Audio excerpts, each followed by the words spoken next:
Halo semuanya, kembali lagi sama kita berdua, aku Marsha dan Fernanda di podcast episode 11 part 2. Nah, pada segmen kali ini kita masih dibersamai oleh Kak Sonia Putri Pratama dari UKM Magenta Radio. Halo Kak Onya. Halo.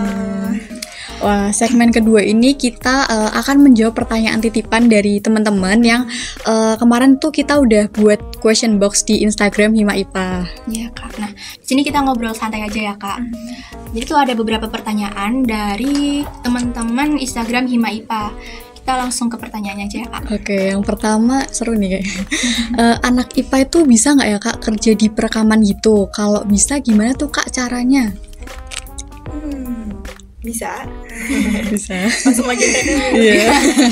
Bisa, tapi mau ini dulu. Jujur, yang penting tuh kita mau belajar aja sih, karena di Magenta juga banyak kok anak. Kayaknya direksi kok juga anak IPA deh, FMIPA. Direktur marketingku. Nah, itu yang penting tuh pokoknya mau belajar. Tadi aku udah sempet mention gak sih di episode pertama, kalau misalkan jangan takut buat mau mulai kayak gitu. Terus juga nanti di Magenta itu tuh bakal diajarin kayak kamu tuh harus gimana cara ngomong, gimana cara siaran, terus gimana cara mengatasi hal-hal yang biasanya tuh menjadi jelek di siaran kayak gitu sih. Oke, kita masuk ke pertanyaan kedua ya Kak. Di Magenta itu ngelatih skill apa aja sih Kak? Yang pertama sih skill kepenyiarannya. Nanti bakal dilatihkan di training tuh. Di training dikasih tahu gimana sih cara bridging, terus kayak ngadepin dead airnya kalau siaran. Terus pokoknya semua hal yang berbau dengan teknik-teknik kepenyiaran. Terus yang kedua kita juga dilatih public speakingnya. Banyak loh MC yang keluaran dari Magenta, MC yang udah di pay gitu loh. Nah itu udah lumayan. Terus kita juga karena kita hidup di tengah konten ya, kita tuh udah terbiasa sama konten-konten. Dan banyak juga konten-konten creator kayak baru jebolan, baru mau merintis dan yang udah jadi konten creator dari Magenta dulu awalnya gitu.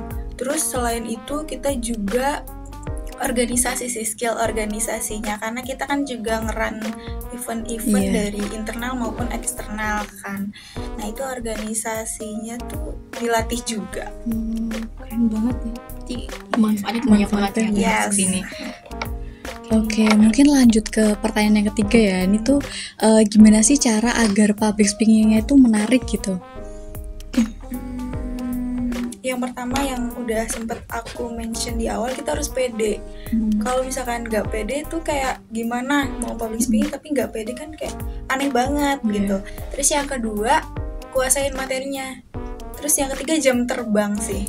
Yang penting harus sering-sering dilatih, sering-sering nyoba ngobrol sama temen aja, kayak dari skala kecil, dan nanti tuh bakal terbiasa. Terus jangan takut kalau ngelakuin kesalahan.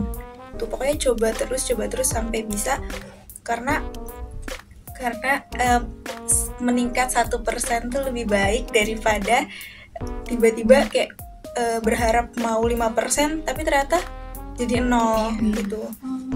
Dikit-dikit tapi berproses ya. Soalnya kadang kita tuh kayak berharap gue mau belajar public speaking nih, udah nonton tutorial di YouTube, terus tiba-tiba 3 hari capek berhenti, terus ya akhirnya nggak dapet apa-apa. Banyak sih yang kayak gitu. Aku juga kadang gitu. Aku nih sampai sekarang sih belum bisa apa-apa. Kita masuk ke pertanyaan selanjutnya ya Kak. Itu ada yang tanya tuh gimana sih Kak cara untuk melatih intonasi saat berbicara, karena katanya itu biasanya tuh kalau mau nge-VO itu kayak datar aja gitu. Nah, itu kan sangat relate sama mahasiswa ya Kak, karena banyak banget tugas yang harus VO ya. Aku juga gitu Kak, kalau mau nge-VO tuh suaranya tuh kayak aneh banget gitu. Tuh gimana sih Kak caranya biar enak didengar gitu intonasinya? Aku juga kadang suka gitu sih. Tapi kalau nge-VO tuh yang penting kita tuh bisa masuk ke ceritanya gitu loh. Pasti kan udah ada skrip yang udah dibuat. Nah yang penting kita tuh bisa mendalami cerita tersebut. Terus juga aku tuh belajar lewat film, karena aku suka nonton drakor sama dong. Terus suka nonton film atau ngedengerin musik, itu kan biasanya ada suatu penekanan kalau misalkan pas lagi bagian emosinya gitu kan. Nah itu dari situ kalau aku berarti bisa latihan sendiri gitu ya Kak, tanpa ada kursus gitu ya. Bisa depan kaca kalau latihan aku biasa gitu. Karena aku orangnya narsis ya. Biasanya pakai kamera, aku buka kamera terus aku kayak ngomong sendiri. Itu aku bisa belajar sambil ngeliatin mukaku gitu. Tapi seru banget sih kayak gitu. Oke, ini ada pertanyaan lagi nih ya buat Kak Sonia. Kak Sonia ini lebih nyaman public speaking tuh di depan banyak orang gitu atau kayak siaran kayak gini? Kayaknya siaran deh. Karena kalau misalkan banyak orang aku tuh sebenarnya berani. Cuma mentalnya pasti ciut dulu ya. Sebenarnya tadi awal-awal kayak aku juga mentalku ciut dulu baru bisa relax kayak gitu. Tapi kalau misalkan di kayak gini, itu kan kita yang dilihat tuh itu aja gitu kan. Nggak yang harus membutuhkan mental di depan banyak orang gitu. Tapi kalau untuk public speaking di depan umum juga oke sih. Sudah siap ya Kak mau di kemana-mana aja gitu. Siap nggak siap, tapi aku pengen belajar aja sih. Oke, kita masuk ke pertanyaan selanjutnya ya Kak. Ini bagaimana cara biar nggak nervous kalau ngomong di depan umum, dan juga tuh gimana caranya biar waktu siaran tuh enak suaranya didengarnya. Gak nervous depan umum ya. Sebenarnya kalau misalkan untuk nervous itu pasti semua orang tuh punya caranya sendiri-sendiri buat menghadapi rasa nervousnya sih.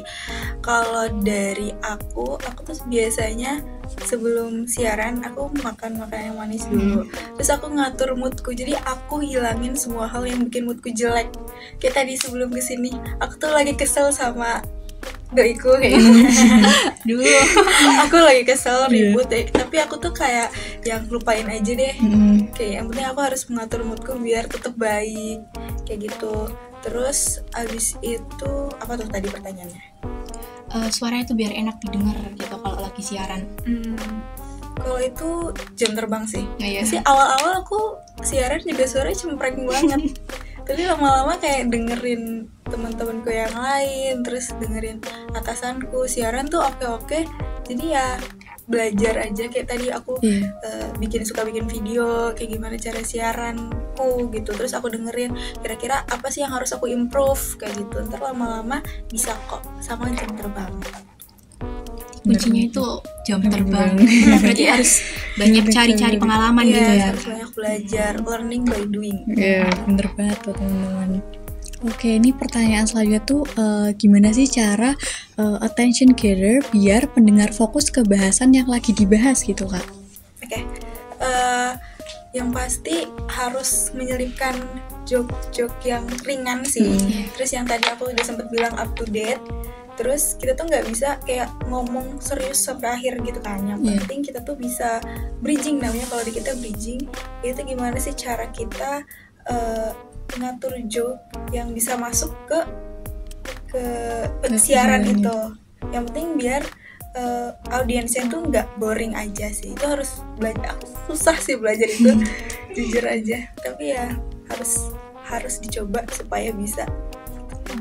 Keren banget berarti ya. Tapi udah cukup keren sih sejauh ini tuh kita udah lihat Kak Aunya tuh udah kayak aduh keren banget. Kita kayak aku jadi mau. Oke, kita masuk ke pertanyaan terakhir ya Kak. Mau nanya nih, di studio Magenta itu apakah nuansanya itu Magenta juga? Apakah kayak ada warna, kan di Magenta kayak PDL-nya Kak Aunya ada warna pink, biru, hijau gitu. Atau warnanya studi kayak gitu atau gimana Kak? Kalau studionya tuh hitam biasa, kayak hitam paling kita ada logo ini besar, itu warnanya kayak gini. Cuma tapi yang berwarna tuh orang-orangnya. Kalau ruangannya biasa gitu. Ruangannya biasa, tapi orang-orangnya berwarna banget. Jadi kalau misalkan kita kumpul, orang itu aneh-aneh, tapi tuh seru, bisa nyatu gitu loh. Beragam tapi seru. Selanjutnya setelah menjawab pertanyaan tadi ya Kak, kita mau main games nih. Nama gamesnya itu sendiri tuh tebak kata. Jadi nanti kita bakal ngasih 3 clue atau petunjuk yang berisi deskripsi tanpa menyebutkan kata tersebut. Kemudian nanti Kak Onya menebak katanya itu dideskripsikan tersebut dalam waktu 30 detik. Oke, jadi aku nebak terus ngedeskripsiin. Enggak, nanti Tempat kita aja sih. ngasih kita yang ngasih Ngasih. deskripsi terus Oh. kayaknya nebak misal apa gitu. Oke, cluenya yang pertama itu orang yang membawakan siaran di radio. Announcer, penyiar. Bener nggak? Betul nggak ya? Langsung bener sih. Ya benar. Ya betul. Oke. Lanjut yang kedua, ini cluenya ini tuh merupakan apa namanya, suatu angka yang menentukan di saluran radio. Itu clue lagi nggak, Kak? Station ID. Kalau aku nggak ada station ID. Station ID. Tahu nggak aku? Bentar. Mungkin. Tapi ini diukur dalam hertz. Frekuensi. Ya, betul. Oke. Kita masuk ke kata yang kedua ya, Kak. Cluenya itu alat yang digunakan oleh penyiar untuk berbicara. Apa tuh? Apa tuh? Susah banget nih kayaknya. Apa tuh? Apa tuh? Mikrofon. Bener sih. Ini nggak usah diragukan lagi Iya, gitu ya. kayak semuanya bener ini pertanyaan. Oke, lanjut yang keempat ya. Ini udah pasti tahu sih. Gampang banget. Tempat penyiar bekerja itu di mana, Kak? Aduh, gimana ya? Di mana? Kalau kita di call box studio. Yes. Betul. Betul kan? Udah pasti bener. Nggak bisa diragukan lagi ini. Bener-bener penyiar sejati. Betul. Jadi kita masuk ke pertanyaan terakhir. Ya. Itu deskripsinya, cluenya itu musik pendek yang sering diputar di radio. Apa tuh? Apa tuh, Kak? Apa tuh? Apa tuh? Jadi aku nggak tahu deh. Nah, aduh. Soalnya kita biasanya kayak fade in fade out. Heeh. Atau clue lagi, tambah clue lagi. Apa tuh? Mungkin clue yang kedua itu di sini program radio direkam atau Disiarkan langsung. disiarkan langsung.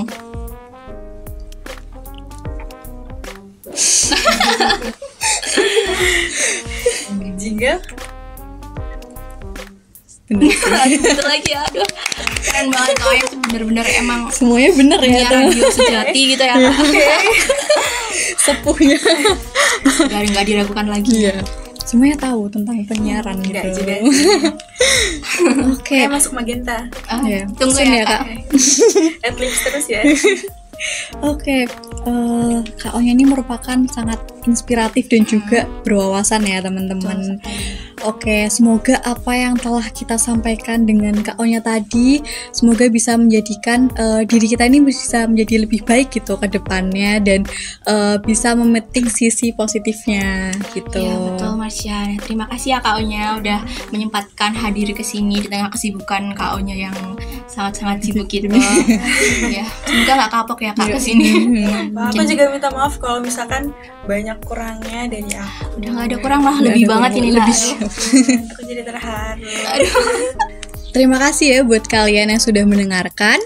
Sampai jumpa di podcast Hima IPA UNY Official episode selanjutnya.